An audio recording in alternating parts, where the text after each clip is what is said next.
Hello, you're listening to the Deets with Dave. I'm your host, Dave Robertson, the friendly neighborhood podcaster and guerrilla vlogger. In today's episode, I'm interviewing Dr. Mark Hamrick. A professor at Augusta University in Georgia, Dr. Hamrick's research focuses on improving human health through the discovery of new therapeutic approaches for the prevention of muscle and bone loss from aging and enhancing muscle and bone repair after injury. Of particular interest is the molecular mechanisms of crosstalk between bone and soft tissue, especially muscle. Today we discuss the relationship between growth differentiation factor 8, also known as myostatin, and its antagonists with regards to the muscular hypertrophy and skeletal strength.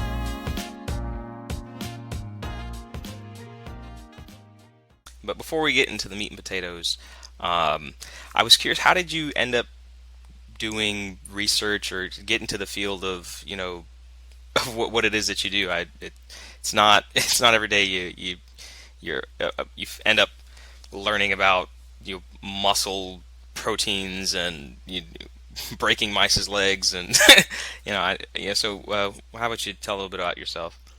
Yeah, so it was very roundabout way. I mean, my background is actually in paleontology, and so we were studying small fossil mammals and interested in kind of what extent changes in things like activity and body weight and fat mass and muscle mass would influence the skeleton in a really small animal. And around that time, there were a lot of mouse models, mutant models coming out where they might have increased fat mass, increased muscle mass, such as the myostatin knockout mouse. But no one was really looking at bones in these animals. And so the group that had developed the myostatin knockout mouse out of Johns Hopkins, it was Alexander McFerrin and Se-Jin Lee, I contacted them and said, can we study bone in these animals? And they said, sure. So they would send me bones, and we would describe the phenotype of those animals. Do they have higher bone density? Or the bones stronger? And they were. And so that kind of sent us down a road of doing more biomedical research to figure out to what extent modification of muscle genetically, most modifications had come through exercise, could influence the skeleton as a way to prevent bone fractures, later in life, and if you could apply it in older individuals to prevent bone fractures in the elderly by targeting muscle. Okay, yeah, I am. One of your papers I'd read seemed to indicate that that even just having more muscle around the bone seemed to increase the strength of the bone relative to the controls that it didn't seem to be so much just the myostatin per se, but just the mass. But I think another paper you had was it was myostatin knockout mice and myostatin knockout mice who had exercise. So basically the biggest gainer was myostatin knockout, and exercise was creating much stronger bones in the mice. Yeah, and the key is that in those animals that lack myostatin, they're born without it. So, they're growing, their growth trajectory, they're having this increase in muscle mass, which would be very different from, you taking a myostatin inhibitor now. It's probably not going to have such an extreme effect because, you're basically grown, the muscles are set. The bones are pretty much set, and you can tweak the system a bit, but it's not like doing it developmentally, and throughout growth, where there's a real. What you see with the effect of exercise on bone is that exercise in young adulthood and during growth has a much greater effect on bone than after adulthood. The bone's pretty plastic younger in life. So with those animals that lacked myostatin, if you exercise them, they're relatively young, you get a pretty nice increase in bone.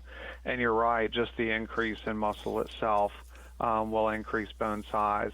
And there are some local effects, and there's probably some systemic effects too. I mean, there are some differences in some growth factors that people have identified in the mice that lack myostatin. So there may be some indirect effects, of having increased muscle mass and indirect effects on bone. Okay. So I would imagine that for the elderly, it would, even though their bones had, basically ossified, they're not as plastic, being fitter and having more muscle in as you're older would increase the strength of your bones and decrease the chances of you breaking your bones basically when you're older. Yeah, and the real key there is reducing fall risk. So most of the fractures that you see, in the elderly are caused by a fall. And so falls, there are multiple factors that can underlie that. There can be visual deficits, obviously balance, coordination. A lot of elderly individuals may be on multiple medications, so polypharmacy is a concern. But there is a lot of interest in, targeting muscle to try to prevent fractures in the elderly, and there's some, nice data suggesting that does work, and much of it's through preventing the fall and improving balance. And the key there is in older adults, bone is less plastic than muscle, but there is a significant opportunity to improve muscle strength in older adults. So there are a number of studies where individuals 75, 80 years old will be put on resistance exercise, and I'm not talking, they're not walking or riding a bike, but high intensity resistance exercise, squats, bench press, these sorts of things. And they increase muscle strength. 25, 30% in 6 to 8 weeks. There isn't as much an increase in mass, so there's probably some protein synthesis deficits, as you get older. Muscles won't get as big, but you can increase strength quite a bit, probably through the neuromuscular system change associated with that. So, I think that's very positive, that throughout life you have this great opportunity to target muscle, specifically to improve health outcomes. And I think you probably saw a lot of the data that were out in the news last week about risk factors for Alzheimer's, and that, with a number of lifestyle changes, you can reduce the risk for dementia later in life. And one of those strategies is, of course, exercise. Right. And one of the, I think the paper that you sent me was also relating to trying to reverse sarcopenia. Am I pronouncing that correctly? Yes. Yep. Okay, so reversing sarcopenia. So I wanted there was a couple of different chemicals, or I guess hormones that they used, or whatever the medications were. They seemed all to relate to or attempt to be myostatin antagonists to try and increase muscle mass. But how do you know how they relate to myostatin propeptide? Are they just binding to different receptors, or are they, how do they function? Yeah, there are a number of different ways in which you can target myostatin. So what happens is when myostatin is in circulation, it's actually bound to a fragment which is called the propeptide fragment. And what happens is it has to be cleaved from that fragment to generate the active form. So if you generate a recombinant propeptide, it can often bind the active form. So in that sense, the propeptide is very much like an antibody. And there are companies, a number of the big pharma companies had developed myostatin antibodies at one point or another, as well as the propeptide, and they work in a similar way. The advantage there is they are myostatin specific. Some of the other drugs will target pathways that are not entirely myostatin specific. So one of the drugs that Novartis has, the Mugramab, it actually targets the receptor that myostatin binds to, but there are other molecules that could bind that receptor. So like activin A, which has been referred to as the quote other myostatin. So activin has many effects like myostatin, and inhibiting activin can improve muscle mass. So in that sense, the Mugramab drug from Novartis is a little bit more non-specific. And then there are decoy receptors which people have developed, which will bind myostatin as well as activin, as well as some other molecules too. So there are a number of those things out there. The challenge is just who wants to move it forward and for what indication. Early on, people were looking at muscular dystrophy a lot, but now there are some drugs in the gene therapy field to target dystrophin deficiency and improve muscle function in kids with muscular dystrophy. So they may be moving away from that area and trying to focus on the sarcopenia area.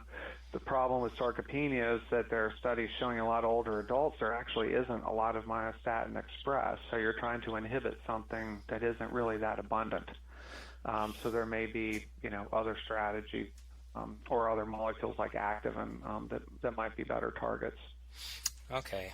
It was interesting that you mentioned that they've developed all these other drugs. Is that because the recombinant propeptide is so expensive? I was looking at I was just browsing, and it seemed like I think for your experiment you did, it was 20 milligrams per kilogram body weight. Obviously the mice aren't going to reach a kilogram, but an equivalent Right. yeah, an equivalent dosage for 160 180 pound guy is going to be almost like $14 million.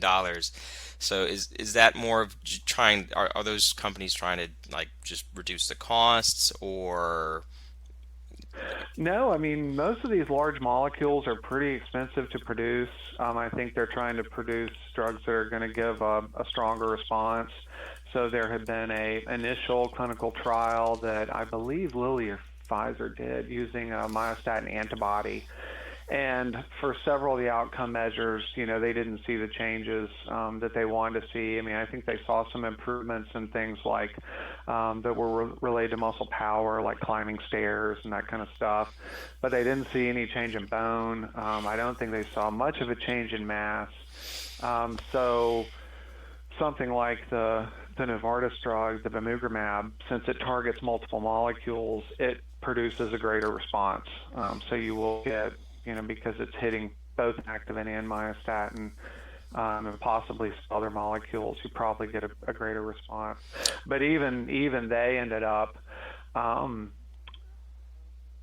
meeting their milestones, and I think it was a phase 3 trial, so I'm not sure of the status of that drug right now.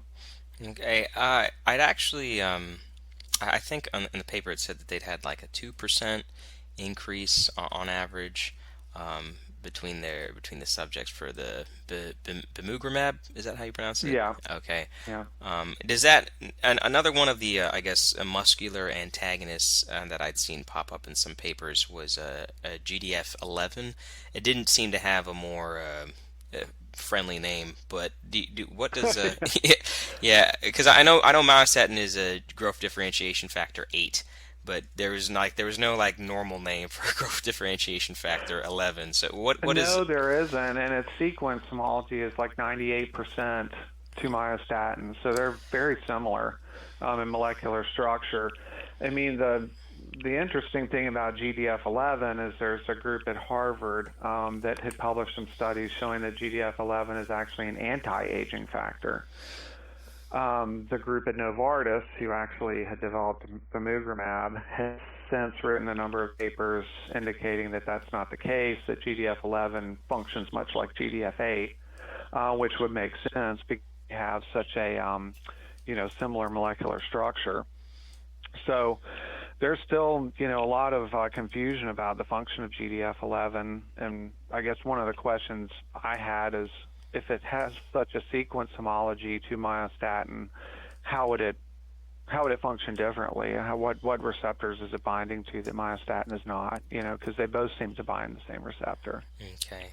So. Now with regards to I guess reducing the effect of myostatin, what I in the papers that I'd seen, it seemed like there was basically four methods. You had the myostatin propeptide, which you utilized, the antibody style, which again you mentioned here, and I saw in a couple of papers.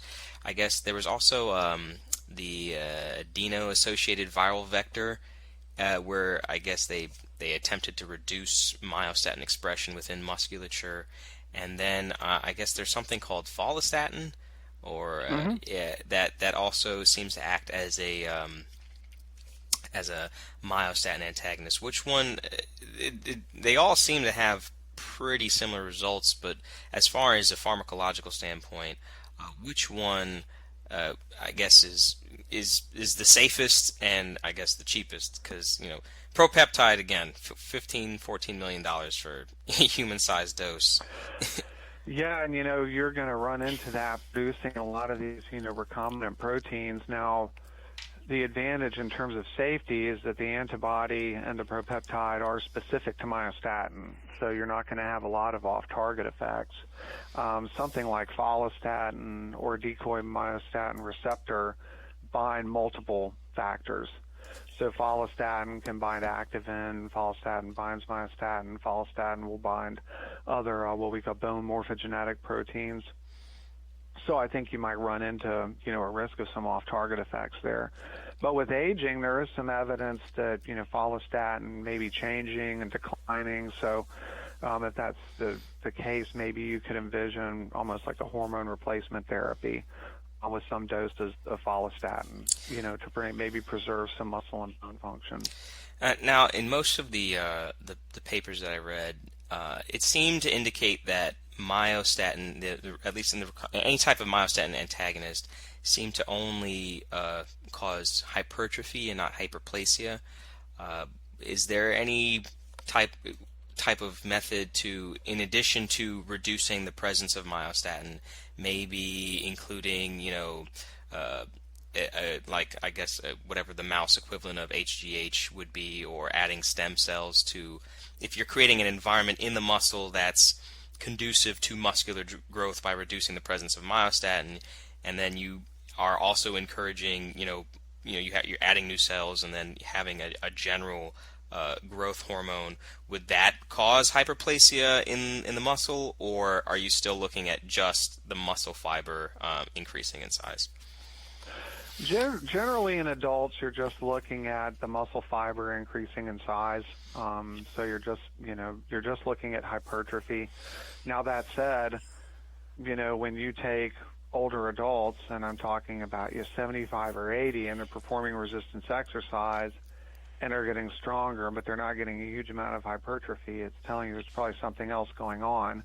Some of that is probably neuromuscular junction function, associated with fiber recruitment and improved fiber recruitment. The other aspect of it, which you touched on, is the stem cell issue, which is, muscle is capable of regeneration because you have satellite cells, which are a form of stem cells in muscle. And after injury or exercise, those typically are activated to proliferate. So part of the challenge with aging is you want to preserve your pool of satellite cells. It looks like resistance exercise does that. So preserving that pool of satellite cells seems to improve neuromuscular junction function, also contribute some to hypertrophy, because those satellite cells will give rise to additional nuclei, within the cell. Okay. And another within the fiber. Oh, Roger. In another paper that I'd read, I don't remember if it was yours, because it was like 40 different papers that I was going through, but it seemed that individuals with muscular dystrophy had been treated with a myostatin antagonist, and while their muscles did get larger, there wasn't any increased force output. Is that more because of a neuromuscular thing, or is there another mechanism at play here? Yeah, that's a good question. I mean, there have been some who argued that even in the myostatin knockout mice, that the muscles are bigger, and as a whole, the muscle itself is stronger, because developmentally they do have hyperplasia, not just hypertrophy, but that per fiber they may actually be weaker. And so just genetically, making the fiber a little bit bigger, may not, through a myostatin inhibition, may not always produce a huge increase in strength. But yeah, I think you're right. There are multiple things, going on there, and there are multiple forms of muscular dystrophy. So in one of the clinical trials where I can't remember if they used the antibody or the propeptide, but it was myospecific. I think it was one of the original myostatin antibodies, Myo29. They used an adult form of muscular dystrophy. I think it was a limb-girdle muscular dystrophy. And they didn't get a huge, improvement in function, and so they kind of walked away from it. But that doesn't necessarily mean that it might not be effective in other forms of muscular dystrophy. So I think for Duchenne's, where you have dystrophin deficiency, much of the therapeutic focus is on correcting the gene defect. Giving myostatin is not going to give you more dystrophin, or functional dystrophin. And so there, the strategy is one like Sarepta is using, which is what you call an exon skipping strategy. It's almost like a gene therapy to try to produce more functional dystrophin. And I think that's really the focus of a lot of the work, in muscular dystrophy right now. Yeah. Yeah. No, I was really surprised that when you're a kid growing up, like you hear like someone has a cold and like, oh, they've got the cold, and you think there's just like one thing that's just causing it.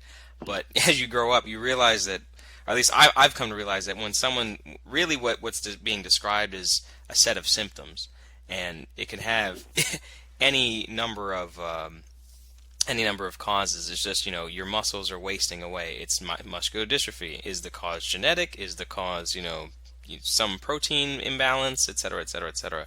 So I think with regards to, I guess depending on the type of dystrophy that an individual has, they either have to pursue maybe either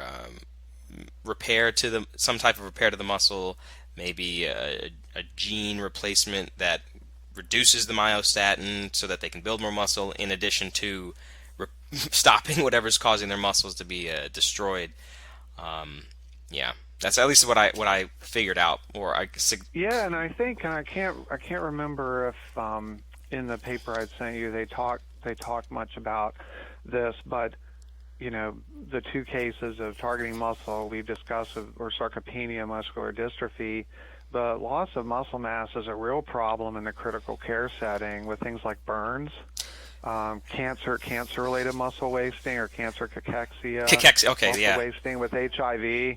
So there are a lot of a lot of cases post-surgical. Some of the clinical trials they were doing with myostatin inhibitors was like after a knee replacement or hip replacement, to try to promote muscle repair and rehab after that. So there are a lot of other settings where I think targeting muscle makes sense, and actually targeting myostatin specifically because it seems to be upregulated a lot with inflammation. Burns are a major problem, and one of the biggest predictors of who survives major burns or not is lean mass. Because lean mass is a reservoir of amino acids, potential amino acid reservoir in the body. So there are huge nutritional interventions that are performed with individuals who suffer from severe burns, and a lot of them are really geared at preserving muscle mass. And there are a number of studies, at least in animal models, that in some of the cancer models, if you give myostatin inhibitors, you improve survival. okay, But I think one other area that's pretty intriguing is that, and you can find some of this in the popular press, but one of the best predictors of overall lifespan and longevity is grip strength. Yes, I've read that. Yeah. Even more than systolic blood pressure or body mass index. So what is it about muscle? Now, muscle strength is probably an overall measure of health, right? There's probably all kinds of other confounding variables in there. People with high grip strength are exercising more, they're eating better, they're probably not smoking, all this kind of stuff. But there was a study, I don't know if you ran across it, by Chris Mendias on looking at, it was published in Aging Cell, looking at lifespan in normal mice, myostatin knockout mice, and mice that were heterozygous for the myostatin mutation. So they had muscle mass that was kind of in between the knockout and the normal, about a 40% increase in muscle mass. And those heterozygote mice live longer than either normal mice or myostatin knockouts.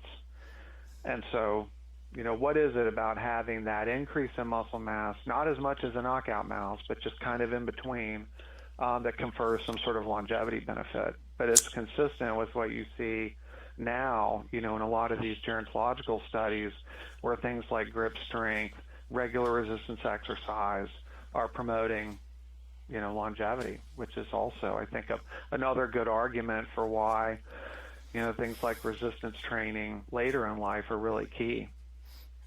Now, one of the things that I'd actually come across, and it seems kind of counterintuitive to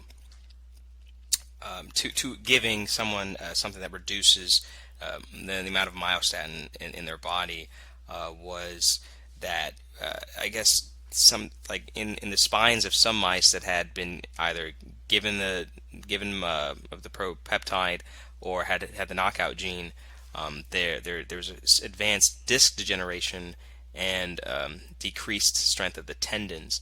So is that? I mean, obviously, when you're younger or whatnot, your tendons could adapt to having bigger muscles, or is that?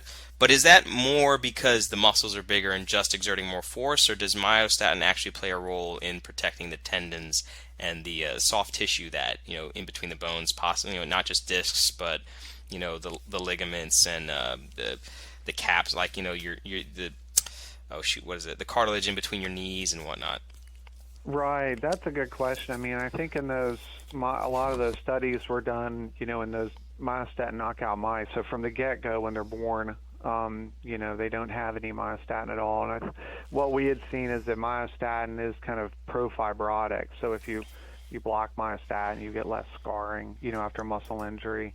But you need fibrosis, within tendons, right? So they have a lot of collagen. So if myostatin may promote some sort of, collagen accumulation within ligaments or tendons, then by knocking it out, you may actually inadvertently get some sort of tendon weakness or ligament weakness.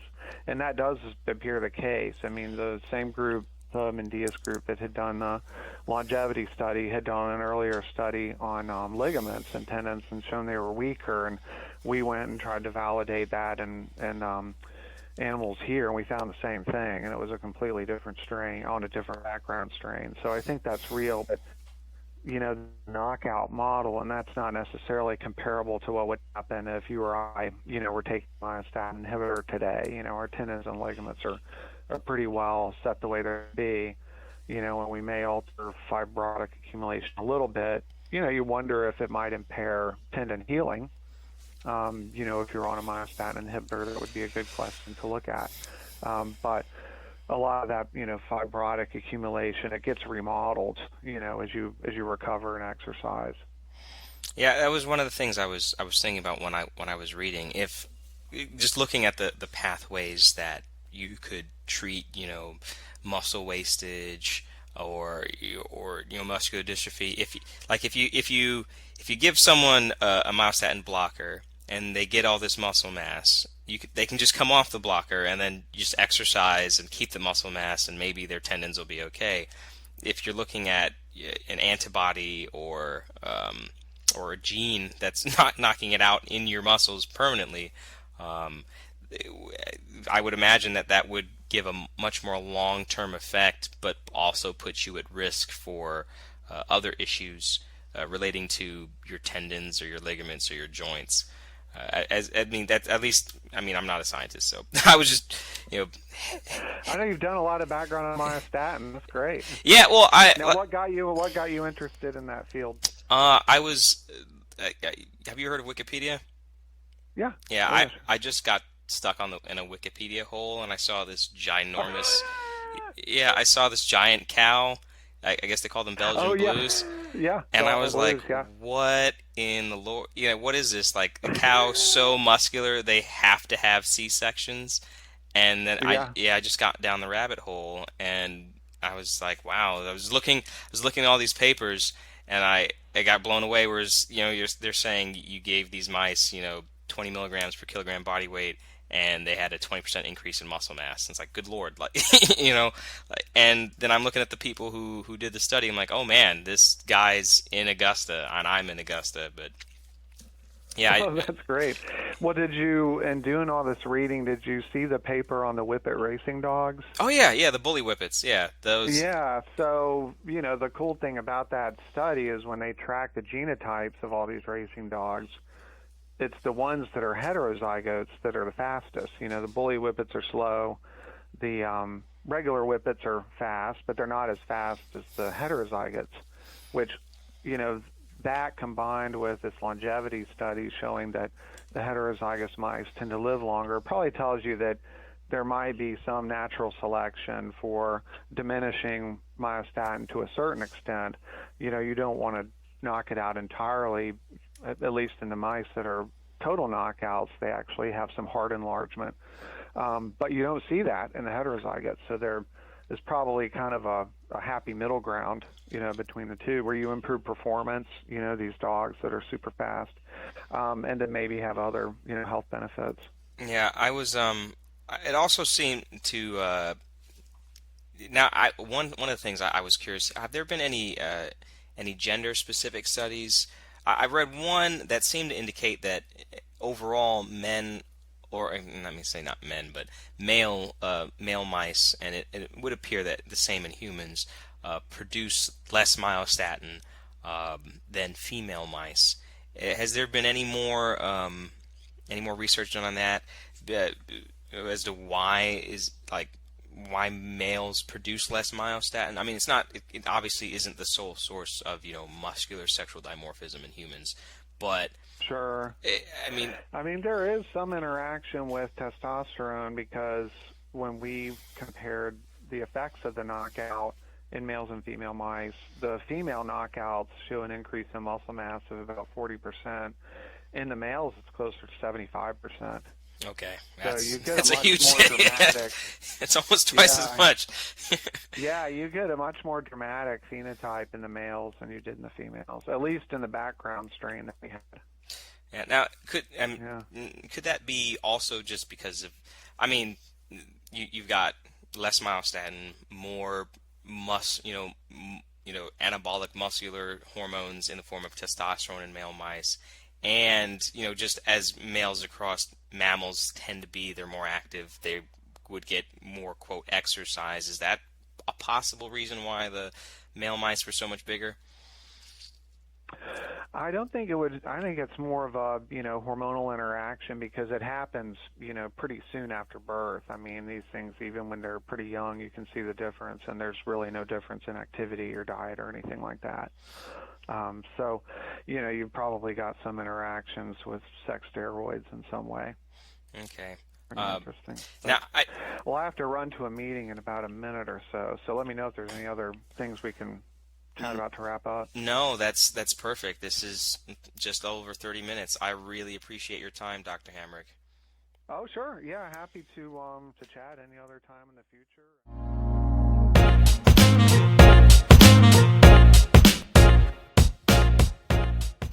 I'm always looking for feedback, so make sure you leave a rate of the podcast, a comment, and subscribe. If you liked this episode and want to hear more from me, be sure to follow me on Twitter or Instagram at DarobMG, that's at DAROBMG, or my YouTube channel and Facebook, which are the same as my IG and Twitter handles. Lastly, if you have any questions or suggestions, feel free to email me at dave.robertson.88mm@gmail.com. I hope you'll join me for the next episode. Until next time, peace.